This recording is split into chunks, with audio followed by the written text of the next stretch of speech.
Good morning students. मैं doctor Maya Agrawal, assistant professor business administration in SPC GCA Ajmer. आज में हम बीमा और सामाजिक सुरक्षा के बारे में बात करेंगे।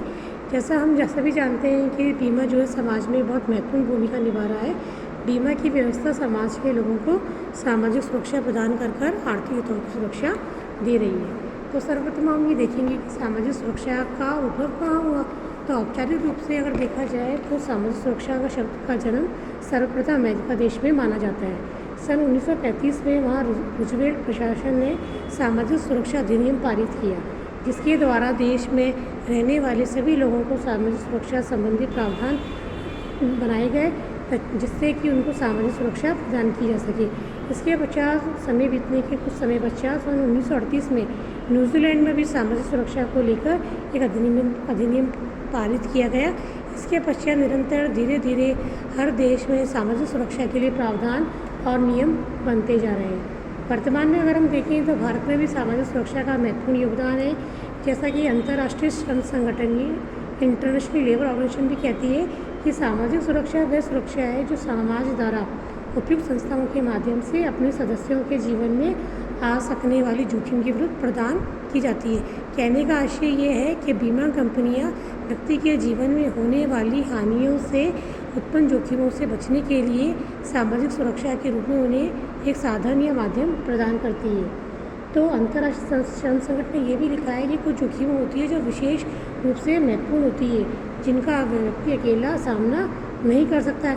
ऐसे जोखिमों से बचने के लिए व्यक्ति जो है अपना बीमा करवाकर सुरक्षित महसूस करता है। हेलन के शब्दों में अगर देखें तो सामाजिक सुरक्षा से तात्पर्य उन उपायों से लगाया जाएगा जो अंतिम स्तर पर सामाजिक रूप से न्याय के लिए की जाती है। इट मीन्स कहने का आशय है कि सभी व्यक्तियों को सामाजिक रूप से न्याय मिले, भविष्य में अगर हानि हो तो उसकी भरपाई की जा सके। सर विलियम वेबरे जो अर्थशास्त्री हुए, उन्होंने क्या कहा है कि सामाजिक सुरक्षा 5 दानव यानी अभाव, बीमारी, अज्ञानता, गंदगी, बीमारी पर आक्रमण है, जिससे बचना व्यक्ति के लिए मुश्किल जरूर है, लेकिन यदि वो बीमा करवा लेता है तो सामाजिक सुरक्षा के रूप में वो इनसे मुक्ति प्राप्त कर लेता है। तो इस तरह से हम कह सकते हैं कि सामाजिक सुरक्षा वह सुरक्षा है जो समाज द्वारा किन्हीं संगठनों के माध्यम से संस्था समाज के उन लोगों को जोखिम या आकस्मिक दुर्घटनाओं के विरुद्ध प्रदान की जाती है, जो कि व्यक्ति स्वयं अपनी क्षमता एवं दूरदर्शिता से उन जोखिमों का सामना नहीं कर पाता है। तो ऐसे जोखिम से सामाजिक सुरक्षा उन्हें प्रदान की जाती है। तो इस तरह से हम कहें तो सामाजिक सुरक्षा वह में केवल उन्हीं उपायों को शामिल नहीं करना चाहिए जो जोखिम से घिरे व्यक्तियों को सरकारी या सेवा योजक संस्था के अनुदान से प्रदान की जाती है।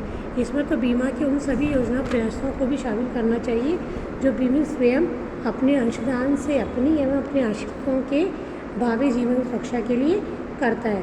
तो कुल मिला के हम कहें तो सामाजिक सुरक्षा में बीमा एक महत्वपूर्ण भूमिका निभाता है और सामाजिक सुरक्षा के लिए बीमा अत्यंत आवश्यक है, क्योंकि उन सभी योजनाओं को बीमा करवाते समय उन सभी योजनाओं को ध्यान में रखेंगे जो निम्न में से किसी भी अंशदान से संचालित की जाती है।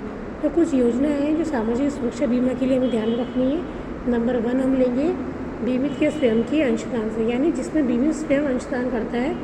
दूसरा हमारा आ जाता है बीमित तथा सेवा योजक यानी जहाँ कर्मचारी कार्य कर रहा है तो जो उसका नियुक्त है उसका सेवा नियोजक कहलाएगा। तो कहने का आशय है बीमा करवाने वाला व्यक्ति और उसके नियुक्तों द्वारा इस कोष में अंशदान किया जाएगा। तीसरा आता है हमारा जहाँ पर बीमित व्यक्ति, सेवा योजक तथा सरकार तीनों मिलकर बराबर रूप से अंशदान कर रहे हैं। तो इस तरह से इन कोषों में अंशदान करके व्यक्ति सामाजिक सुरक्षा का लाभ ले सकता है। तो यह हम किस तरह से कह सकते हैं कि सामाजिक सुरक्षा जो है व्यक्ति के लिए अत्यंत आवश्यक है। सामाजिक सुरक्षा के द्वारा व्यक्ति अपने जीवन को सुरक्षित कर सकता है।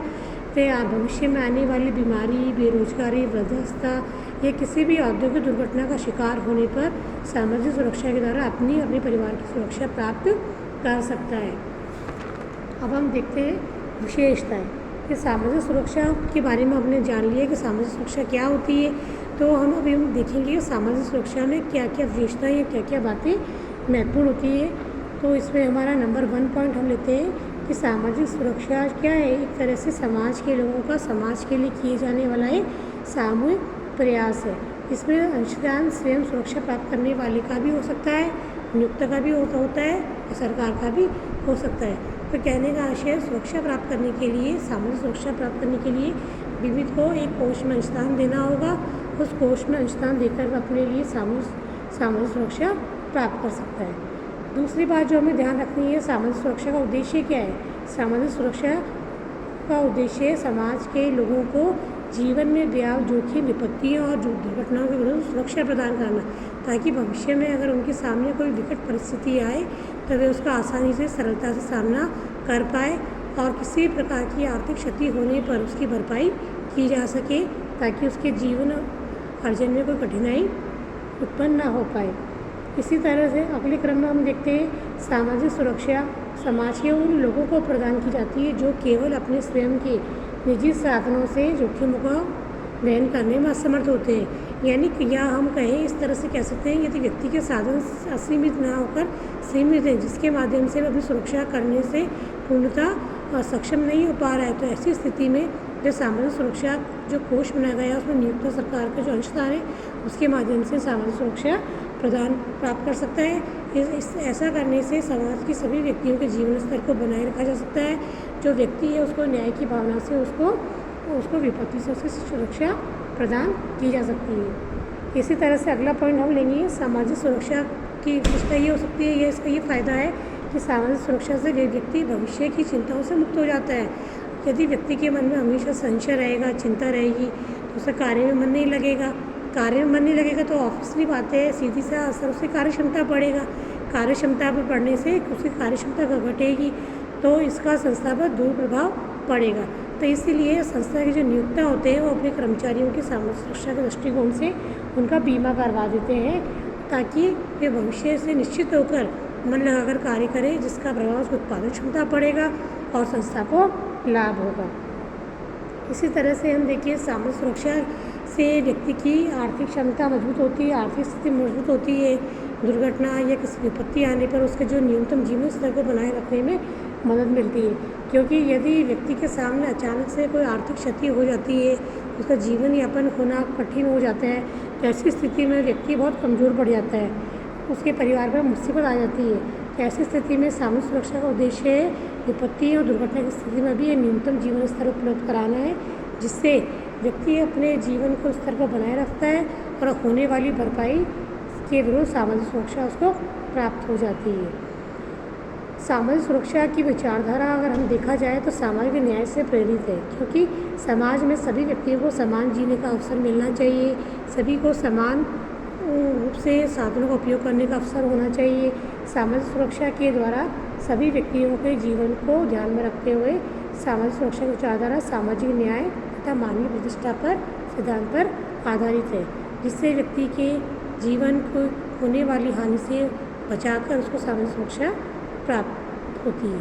तो इस तरह से हम कह सकते हैं कि बीमा जो है हमारे देश में सभी व्यक्तियों को एक सामाजिक सुरक्षा प्रदान करता है, जिससे व्यक्ति जो अनिश्चितता हानि को सामना करने में असक्षम था, वह सामाजिक सुरक्षा प्राप्त होकर अपने जीवन को सुरक्षित महसूस कर सकता है।